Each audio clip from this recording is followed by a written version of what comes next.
जय Shri Krishna viewers, welcome to astro intelligence videos. दर्शकों, आज की वीडियो में हम चर्चा करने वाले हैं दो बिंदुओं के ऊपर, और वो दो बिंदु हैं जिनको ऋषियों ने ज्योतिष शास्त्र में बहुत ज़्यादा महत्वपूर्ण माना है। सबसे पहला बिंदु है, अगर हम प्लैनेट्स की बात करें तो ऋषियों ने चंद्रमा को मोस्ट इंपॉर्टेंट प्लैनेट माना है।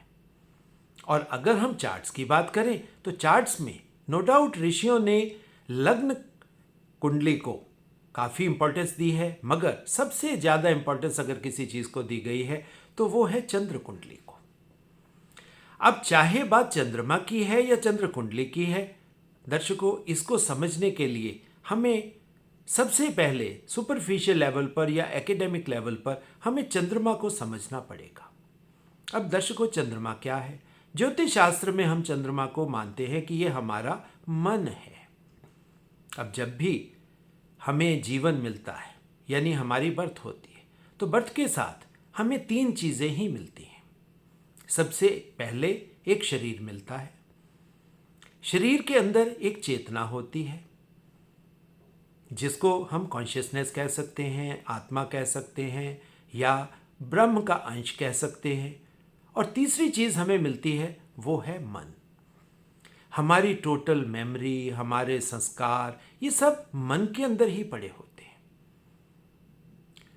ज्योतिष शास्त्र में इसको हम 4th हाउस से देखने का प्रयास करते हैं। मगर दर्शकों, एक्चुअल में मन क्या है? मन के प्रति भी लोगों के मनों में बहुत सारी भ्रांतियां हैं। कुछ लोग मन को दिल के साथ समझने की कोशिश करते हैं, कुछ लोग मन को दिल दिमाग का मिला जुला स्वरूप समझने का प्रयास करते हैं। अब दर्शकों, ना तो मन दिल है और ना ही ये अकेला दिमाग है। मन क्या है?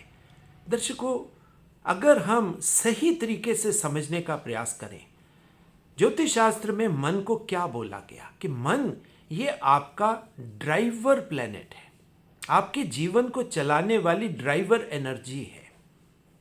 मन के अंदर हर तरह के संस्कार पड़े हैं। मन कहीं ना कहीं हमारे चित्त के बारे में भी बताता है। मन के अंदर ही हमारी हर तरह की मेमोरीज पड़ी होती हैं। सो मन क्या है?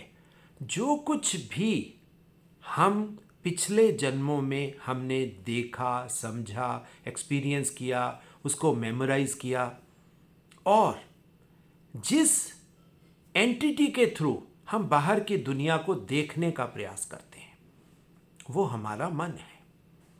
यानी कि अगर हम दुनिया की बात करें, दर्शकों, दुनिया दो तरह की हो सकती है। शरीर के लिए एक बाहरी दुनिया और एक आंतरिक दुनिया, यानी कि इंटरनल वर्ल्ड। अब बाहरी दुनिया की अगर जर्नी करनी है या बाहरी दुनिया को समझना है तो वो हमें मन के थ्रू ही करना होता है। और अगर हमें अंदर की यात्रा करनी है, अंदर की दुनिया को देखना है, यानी कि अपनी चेतना को जानना है, चेतना को समझना है, परमात्मा के पास जाना है, ये दर्शकों शाब्दिक चीज़ें हैं। वहाँ भी जो गति होगी या जो ड्राइवर एनर्जी होगी, दर्शकों, वो भी मन ही है। सो चाहे हम बाहरी दुनिया को देखें और चाहे आंतरिक दुनिया का अवलोकन करें, दर्शकों, दोनों जगह जरूरत तो मन की ही पड़ेगी। और मन को ज्योतिष शास्त्र में, जैसे मैंने कहा, 4th हाउस का लॉर्ड बोल दिया गया, और 4th हाउस को बोल दिया गया ये आपका सुख स्थान है। और चंद्रमा को बाहरी तरीके से अगर हम समझने का प्रयास करें, क्योंकि चंद्रमा चलायमान है, डायनेमिक एनर्जी है। चंद्रमा कभी रुकने वाला नहीं है। आसमान में हम चंद्रमा की गति को जानते हैं कि चंद्रमा रात के समय हमें दिखाई देता है, दिन के समय क्योंकि सूर्य की रोशनी ज़्यादा होती है, सूर्य तारा है, बड़ा स्टार है, सो सीधी बात है, सूर्य की रोशनी में हम चंद्रमा को देख नहीं पाते। अब जब तक दिन में सूर्य है तब तक चंद्रमा नहीं दिखाई देता, मगर जब सूर्य धरती के दूसरी तरफ चला जाता है तो हमें चंद्रमा दिखाई देता है। अब चंद्रमा को हमने दो पक्षों से लेने की कोशिश की। एक पक्ष में चंद्रमा बढ़ता है और एक पक्ष में चंद्रमा कम होता है। हम कहते हैं ये चंद्रमा की गति का स्वरूप है। चंद्रमा कभी भी एक सा नहीं होता, फिक्स नहीं है, स्टैटिक नहीं है, डायनेमिक है। और नक्षत्रों के बारे में बोला गया कि नक्षत्र हैं तो ये चंद्रमा के, मगर ये फिक्स स्टार्स हैं, ये फिक्स एंटिटीज हैं। अब चंद्रमा चलायमान है, नक्षत्र चलायमान नहीं। दर्शकों, ये एक बेसिक डिफरेंस की चीज है और इसी के थ्रू ज्योतिष शास्त्र अंदर से समझा जाता है। अब चंद्रमा को हम जानते हैं कि दो पक्ष हैं, एक पक्ष 15 दिन का जिसे हम शुक्ल पक्ष कह देते हैं, एक पक्ष है अंधकार का 15 दिन का जिसे हम कृष्ण पक्ष कह देते हैं। 15 दिन चंद्रमा यानी कि सूर्य की तरफ गति ले रहा है और चंद्रमा 15 दिन अंधकार की तरफ गति ले रहा है।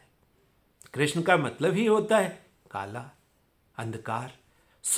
चंद्रमा 15 दिन सूर्य की ओर। सूर्य को हम ज्योतिष शास्त्र में क्या लेते हैं? ये चेतना है, कॉन्शियसनेस है। 15 दिन नेचुरल डायरेक्शन चंद्रमा यानी हमारे मन की, आत्मा की तरफ है और 15 दिन रात की तरफ। और रात को हम चाहे वो चंद्रमा से देख लें और चाहे हम, अब अंधकार के प्लैनेट्स कौन कौन से, उसमें आप शनि का नाम ले सकते हो। शनि भी वही है।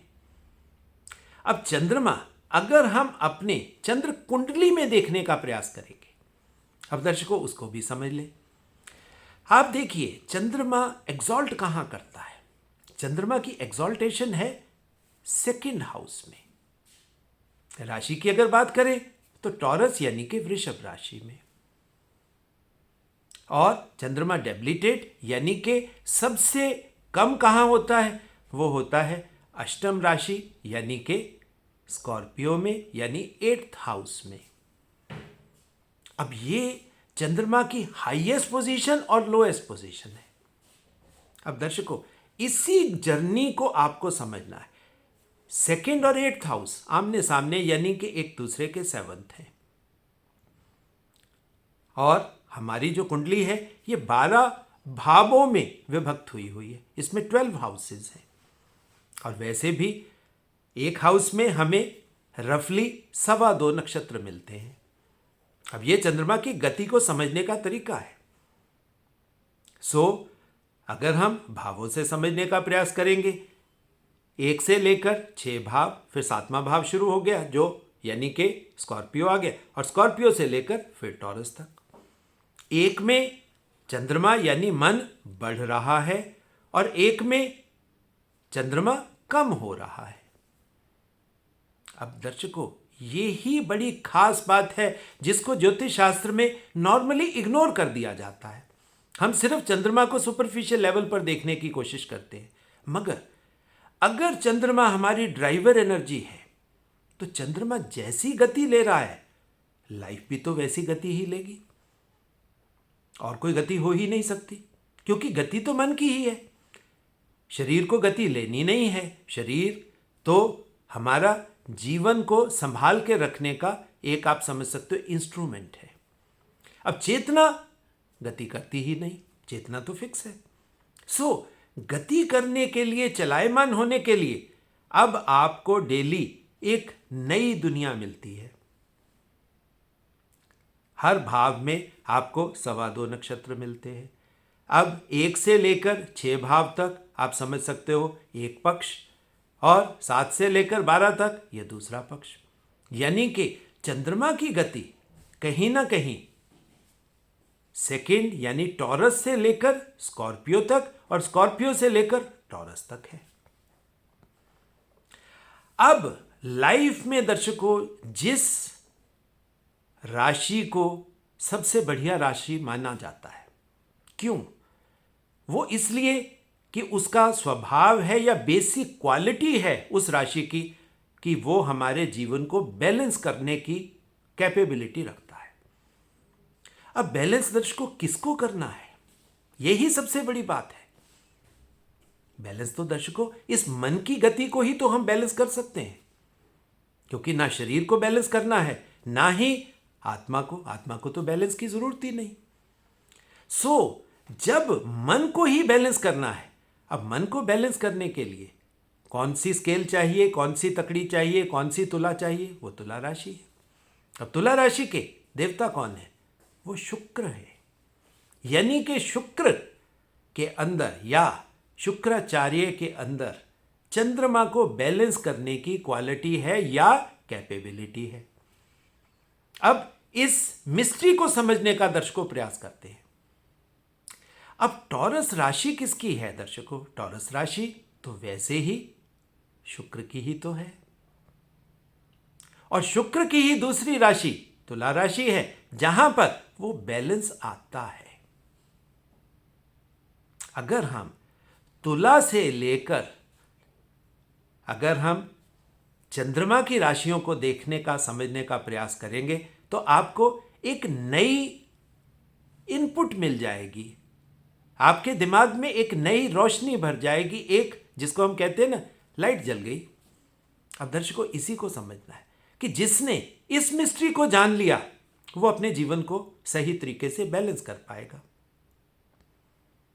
अब तुला राशि के देवता शुक्र की दूसरी राशि कौन सी है? वो है टॉरस यानी कि वृषभ। और वृषभ में चंद्रमा हाईएस्ट पोटेंशियल लेकर बैठा है।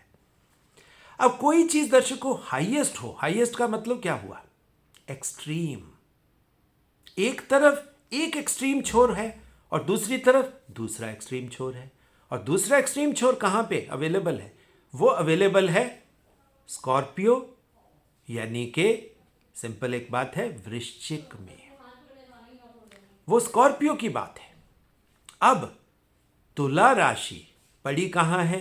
अब आप समझिए, अगर हम स्कॉर्पियो की बात करेंगे तो वो स्कॉर्पियो से 12th हो गई, और अगर हम टॉरस की बात करेंगे तो टॉरस के लिए तो दर्शकों वो 6th हाउस हो गया। अब ये बड़ा इंपॉर्टेंट बात है। और छठे को हम क्या मानते हैं? छठा क्या है? रोग, ऋण, शत्रु। अब मन, ये मन का स्वभाव है। और तुला राशि, अगर हम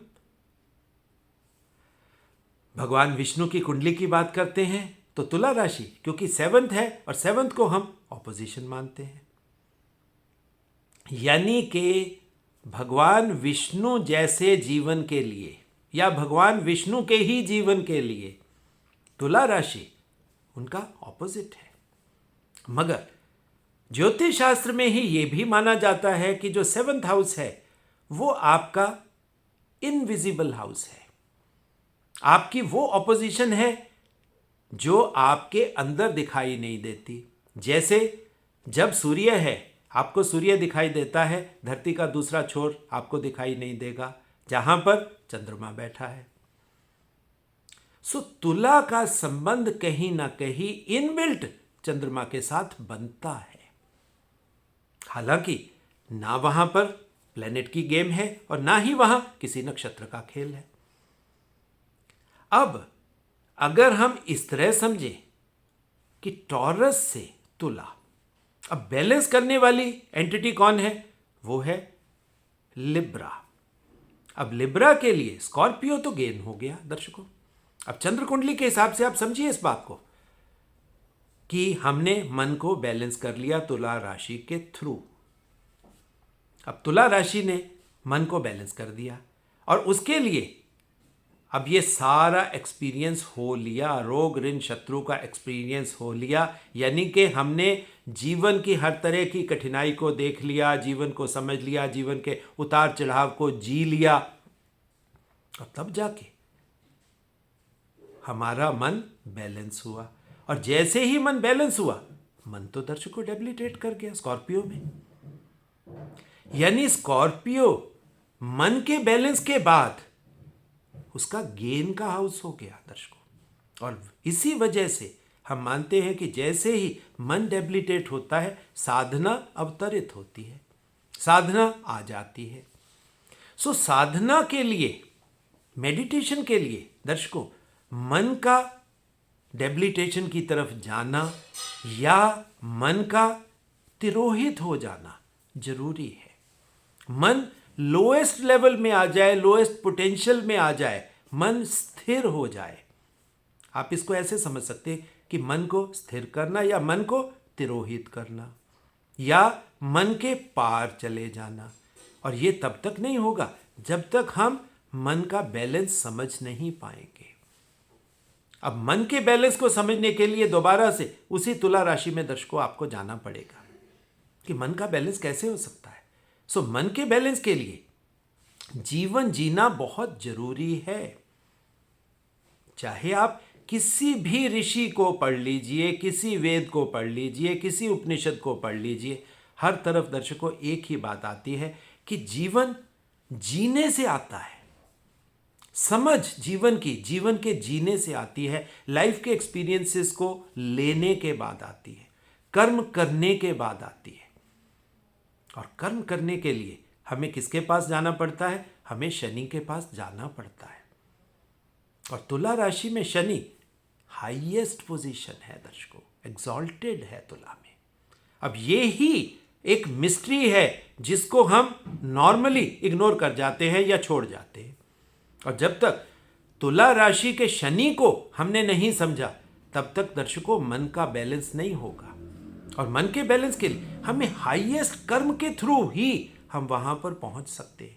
अब हाईएस्ट कर्म करेंगे, कुछ चीजें अच्छी भी होंगी, कुछ बहुत अच्छी नहीं भी होंगी। आपका स्वास्थ्य खराब हो सकता है, आपको रोग यानी डिजीजेज आ सकती हैं, आप किसी को एनिमी बना सकते हो, आपको लोन्स लेने पड़ सकते हैं या लोन के विषय साइकिल में आप फंस सकते हो। मगर ये सब कुछ करने के बाद जो समझ इंसान के अंदर आती है, जिसको नॉर्मली मैं कहता हूं ये लाइफ की नॉलेज है दर्शकों, ये लाइफ की नॉलेज और किसी के पास नहीं, ये शुक्राचार्य के पास ही है। जुपिटर देवगुरु हो सकते हैं, हमें क्रिएशन की नॉलेज दे सकते हैं, मगर जीवन की नॉलेज, लाइफ की नॉलेज वो शुक्र से ही मिलेगी। और शुक्र भी अकेला नहीं दे सकता। शुक्र भी आप देखिए, अगर आप शुक्राचार्य की वो पुरानी स्टोरीज को अगर आप पढ़ोगे तो आप देखोगे कि शुक्राचार्य अपने शिष्यों को क्या देते थे। वो कहते थे फला साधना करो, चाहे वो ब्रह्मा जी की साधना करवाते थे या विष्णु जी की करवाते थे या भगवान शिव की करवाते थे। साधना उनके पास देने के लिए या अपने शिष्यों को सिद्धियों तक पहुंचाने के लिए एक ही एडवाइस होती थी और वो होती थी साधना, मेडिटेशन। और मेडिटेशन में आप देखिए, क्योंकि तुला राशि का ये सब्जेक्ट है, वहां पर शनि एक्सॉल्ट कर जाएंगे। और वैसे भी साधना शनि का ही तो सब्जेक्ट है।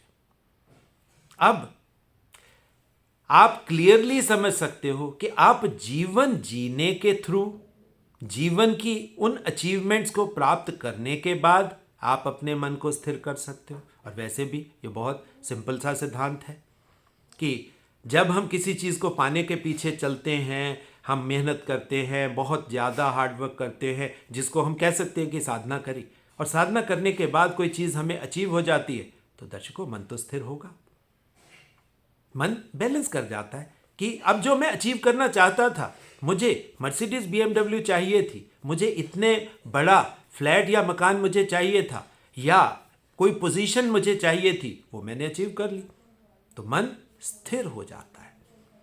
मगर स्थिर होने के बाद दर्शकों अब क्या है, किसी मेटीरियल चीज की इच्छा जो आपके मन में थी और जो आपने अचीव कर ली, अब वो इच्छा तो खत्म हो गई। और जैसे ही इच्छाएं खत्म होती हैं दर्शकों, मन डाउन जाएगा। मन के लिए क्या हुआ, अब वो डेबिलिटेट करेगा, यानी कि अब इच्छाएं खत्म हो गई। और बिना इच्छा वाला मन ही डेबिलिटेटेड मन है, जिसे ऋषि हमें स्कॉर्पियो के थ्रू समझाना चाहते हैं। और दूसरी बात, स्कॉर्पियो को हम एक दूसरे तरीके से भी जानते हैं, समझते हैं। जो लोग एनर्जी के प्रिंसिपल के थ्रू इसको समझना चाहते हैं, वो ऐसे समझ सकते हैं कि स्कॉर्पियो को हम मानते हैं कि ये मूलाधार चक्र है। अब मूलाधार में क्या है, आपके शरीर की ऊर्जाएं अंतर्निहित पड़ी हैं, यानी कि डॉर्मेंट स्टेज में नीचे पड़ी हैं, बस स्टोर हाउस आपकी एनर्जी का मूलाधार चक्र। सो मूलाधार चक्र को अगर अब आपको एक्टिवेट करना है तो उसके लिए भी 8 के बाद 9, 10, 11, 12, 1 और फिर 2, तब जाके आपकी एनर्जी हाई लेवल पर जाएगी। अब आप उसको चक्रों से समझना चाहते हैं, चक्रों से समझ सकते हो, प्लैनेट्स के थ्रू समझना चाहते हो, प्लैनेट्स के थ्रू समझ सकते हो। मगर दर्शकों, एक बात क्लियर है, मन की डेबिलिटेशन तुला व राशि के लिए भी गेन है। सो जो भी इंसान अपने मन को वश कर लेगा, मन के ऊपर विजय प्राप्त कर लेगा, मन को कंट्रोल कर लेगा, अपनी इच्छाओं को कंट्रोल कर लेगा या इच्छाओं को अचीव कर लेगा, उसका मन सेटल कर जाएगा। अब ये जो इच्छाओं का खेल है, क्योंकि मन के थ्रू ही हम बाहरी दुनिया को एक्सपीरियंस कर सकते हैं। सो भगवान विष्णु भी हमें, आप ऋषियों की अब आप उस वाणी को याद करिए कि हमें 2 कुंडलियां दी गई, एक भगवान विष्णु की कुंडली और दूसरी चंद्र कुंडली। उन्होंने कहा कि आप इससे देखिए। अब चंद्र कुंडली को अगर हम भगवान विष्णु की उस बेसिक कुंडली पर अप्लाई करें दर्शकों, वहां पर आप बड़े इंटरेस्टिंग तरीके से उस चीज को समझ सकते हो। चंद्रमा के स्थान को हम चंद्रमा की कुंडली बना देते हैं, वही चंद्र कुंडली है। तो चंद्रमा का स्थान तो 4th हाउस है। अब आप वहां से दोबारा से इस चीज को समझने का प्रयास करें। अगर हमें चंद्र कुंडली से देखना है तो चंद्र कुंडली से एक्सॉल्टेशन यानी टॉरस कहां पहुंचा, वो उसका 11th हाउस है। बहुत क्लियर है दर्शकों ये चीजें कि वो उसका 11th हाउस है, यानी कि इच्छा पूर्ति। इच्छा पूर्ति के लिए मन को एक्सॉल्टेशन, अगर हमें दुनिया को देखना है तो चंद्र कुंडली इस मामले में बहुत इंपॉर्टेंट हो जाती है। और अगर हम 4th हाउस से 8th हाउस यानी कि कैंसर से स्कॉर्पियो को देखेंगे, वो उसका 5th हाउस हो जाता है। और तुला राशि कैंसर के लिए उसका सुख स्थान हो जाती है, यानी कि 4th का 4th। सो दर्शकों, मन का सुख तुला में पड़ा है, बैलेंस में पड़ा है, हाईएस्ट कर्म में पड़ा है, हाईएस्ट मेटीरियल एक्यूमुलेशन में पड़ा है। मन का सुख ऐश्वर्य में, सुख, सुविधा, ऐशो आराम, चीजें, बंगला, गाड़ी, मेटीरियल पोजेशंस, वेल्थ, ये जितने भी शाब्दिक चीजें हैं, वर्ड्स हैं दर्शकों, मन का सुख वहां पड़ा है। मगर आप बड़ी बार सुनते हो, लोग कहते हैं फला आदमी के पास सब कुछ है मगर मन का चैन नहीं है। तो दर्शकों, मन का चैन क्यों नहीं है? क्योंकि वहां तुला राशि नहीं है। उस इंसान ने तुला को सही तरीके से समझा नहीं, शुक्राचार्य को अपने जीवन में उतारा नहीं, शनि देवता के दरबार में सही तरीके से हाजिरी नहीं लगी। जब तक दर्शकों जीवन के इन सिद्धांतों को हम समझ नहीं पाएंगे, तब तक कुछ भी घटित नहीं होगा। और ऐसे इंसान के लिए स्कॉर्पियो में जाकर सीखने का खेल होता है दर्शकों। और वैसे हम स्कॉर्पियो को, अष्टम को हम नेगेटिव हाउस कह देते हैं कि यहाँ पर काफ़ी नेगेटिव चीज़ें हैं। सो ऐसे इंसान के पास आप देखिए डिफरेंट तरीके से भी चीज़ें आ सकती हैं। वाइफ के थ्रू, यानी कि लक्ष्मी के थ्रू कोई चीज़ आ जाए, इंश्योरेंस के थ्रू कोई चीज़ आ जाए, एंसेस्ट्री के थ्रू कोई चीज़ आ जाए, और उससे भी तो दर्शकों सीखा जा सकता है। अब ये जो सीखने का प्रिंसिपल है, क्योंकि वो 5th हाउस है, कैंसर के लिए स्कॉर्पियो 5th हाउस है सीखने का। मगर रोमांटिक रिलेशंस भी तो पड़े हैं। सो कोई इंसान किसी बड़े कॉरपोरेट की बेटी के साथ शादी कर ले, या कोई बेटी किसी कॉरपोरेट के बेटे के साथ शादी कर ले, उसको एंसेस्ट्री में ही इतना कुछ मिल जाए, किसी को इंश्योरेंस के थ्रू आ जाए, किसी को वाइफ या स्पाउस के थ्रू आ जाए। दर्शकों, ये बहुत इंपॉर्टेंट रेवल्यूशंस हैं जिसको नॉर्मली हम चार्ट में देखने की ही कोशिश नहीं करते। 6, 8, 12 आते ही हम भाग जाते हैं कि छोड़ो, इसको तो स्किप करो। मगर दर्शकों, एक्चुअल गेम जो पड़ी है उस 6 के प्रिंसिपल में पड़ी है या एक्चुअल 8 में पड़ी है। और अगर कुछ भी इस तरह का हो जाता है, आपने अष्टम को चाहते ना चाहते एक्टिवेट कर लिया। आपकी लाइफ में कोई शुक्राचार्य जैसा गुरु आ गया, आपने उसे एक्टिवेट कर लिया, चाहे शुक्राचार्य द्वारा दी गई साधना के थ्रू आपने उसे एक्टिवेट कर लिया, तो सिद्धियों का रास्ता तो दर्शकों पकड़ा गया। अब ये सिद्धियां दोनों तरह की हो सकती हैं दर्शकों। अब यहां पर मैं आपको ये भी बात खोल ही देता हूं आज। कुछ लोग ये कहते हैं कि क्या सिद्धियां शुक्राचार्य ने जो दी हैं उसमें सिर्फ और सिर्फ दुनियावी चीजें हैं, मेटीरियलिस्टिक पोजेशंस ही हैं वहां पर। दर्शकों ऐसा नहीं है। अगर हम साधना करते हैं तो साधना में सिद्धियों के रूप में हम ब्रह्म को भी तो जान सकते हैं, हम उस जीवन मरण के खेल से भी तो पार हो सकते हैं। और अष्टम ये एक तरीके से ऋषियों की मृत्यु का स्थान है, आम आदमी की मृत्यु का स्थान नहीं है। ये आम आदमी की मृत्यु तो आप सीधा सीधा समझ सकते हो कि कहां पे पड़ी है।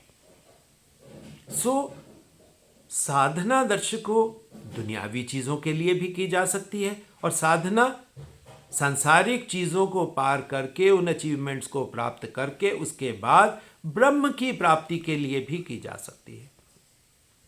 और उसके लिए आप दोबारा से उसी चंद्रमा को समझने का प्रयास करें। एक बड़ा परमात्मा ने हमारे ऊपर कृपा की हुई है। 15 दिन हमें सूर्य में दे दिए कि आप एक्टिव रह सकते हो, देख सकते हो, दुनिया को अवलोकन कर सकते हो, उस तरफ चल सकते हो। और 15 दिन आपको दे दिए कि अब आप शांत होकर बैठ जाइए, आप साधना कर सकते हैं। और साधना के लिए दर्शकों यहाँ पर बड़ा इंपॉर्टेंट एक इनपुट है जो मैं आज आप सबको देना चाहता हूँ, और वो है ब्रह्म मुहूर्त। अगर हम ब्रह्म मुहूर्त की बात करें तो अगर हम स्कॉर्पियो से लेकर टॉरस को अंधकार की यात्रा कहते हैं, तो ब्रह्म मुहूर्त कहाँ पे आया? तो दर्शकों ब्रह्म मुहूर्त वहीं पे आया जहाँ पे कुंभ पड़ा है। अब ये आप साधना के थ्रू रात के समय में जब रात के वो पहर निकल गई और जब ब्रह्म मुहूर्त का समय आ गया, अगर आप उस पीरियड में साधना करते हो तो जो दैवीय कुंड है, दैवीय कुंभ है दर्शकों, उसमें से अमृत की प्राप्ति आपको हो सकती है। दर्शकों ये बहुत खूबसूरत सी चीज़ें हैं जिसको हम ले सकते हैं ज्योतिष शास्त्र के थ्रू भी। ज्योतिष शास्त्र को बहुत सरफेस लेवल का, बहुत सुपरफिशियल चीज़ों के लिए मत लीजिए। मैं आपको हमेशा कहता हूँ थोड़ी सी मेहनत करिए। बाहरी दुनिया बहुत आसान सब्जेक्ट है दर्शकों। बाहरी दुनिया में आप चलिए, काम करिए, काम के रिजल्ट्स के रूप में बाहरी दुनिया आपको प्राप्त हो जाती है। मगर अंदर की दुनिया दर्शकों, इसमें भी प्रयास करना बहुत ज़रूरी है, और वो प्रयास भी मन के थ्रू ही किया जा सकता है। यानी कि अब आप समझ सकते हो कि ये शुरुआत कहाँ से ली जा सकती है। जब आपने वो हाईएस्ट अचीवमेंट्स कर ली, अपने मन को बैलेंस कर लिया। और बैलेंस करने के लिए आपको वो मेटीरियलिस्टिक अचीवमेंट्स करनी पड़ेगी। और जब तक मेटीरियलिस्टिक चीज़ों से हमारा पेट नहीं भरेगा तब तक हमारी आगे की गति भी नहीं होगी, तब तक हमारी इच्छाएं पेंडिंग रहेंगी। और जब तक इच्छाएं पेंडिंग है दर्शकों, साधना कैसे होगी? और तुला राशि हम स्पाउस की राशि भी कहते हैं, इसमें गृहस्थ भी आ जाता है। सो दर्शकों, ना गृहस्थ बुरा, ना इच्छाएं बुरी, ना इच्छाओं की पूर्ति बुरी। दर्शकों ये भी सब परमात्मा की ही चीज़ें हैं। ये भी रास्ता हमें उसी ब्रह्म की तरफ ले जा सकता है, मगर सिर्फ जाएगा रास्ता ब्रह्म की तरफ, उस जिसको हम कहते हैं दैवीय चेतना की तरफ, जब हम अपनी आँखों को खोल के इस दुनिया को देख पाएंगे। साक्षी भाव से, अवेयरनेस से, दृष्टा बन के इस दुनिया के स्वरूप को देख पाएंगे, तभी हम उसको समझ पाएंगे। सो दर्शकों, ज्योतिष शास्त्र में गहरा उतरिए।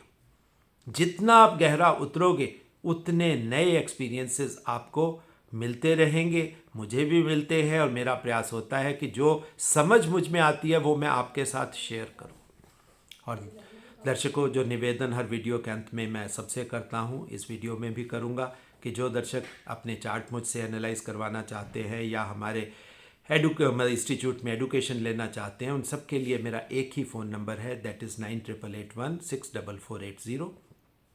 और दर्शकों, एस्ट्रो इंटेलिजेंस को ज़्यादा से ज़्यादा शेयर करें, लाइक करें, सब्सक्राइब करें, बेल आइकन दबाएं और इस ज्ञान की गंगा को घर घर तक पहुंचाएं। सो दर्शकों, अगली वीडियो आने तक बहुत बहुत आशीर्वाद, बहुत बहुत प्यार।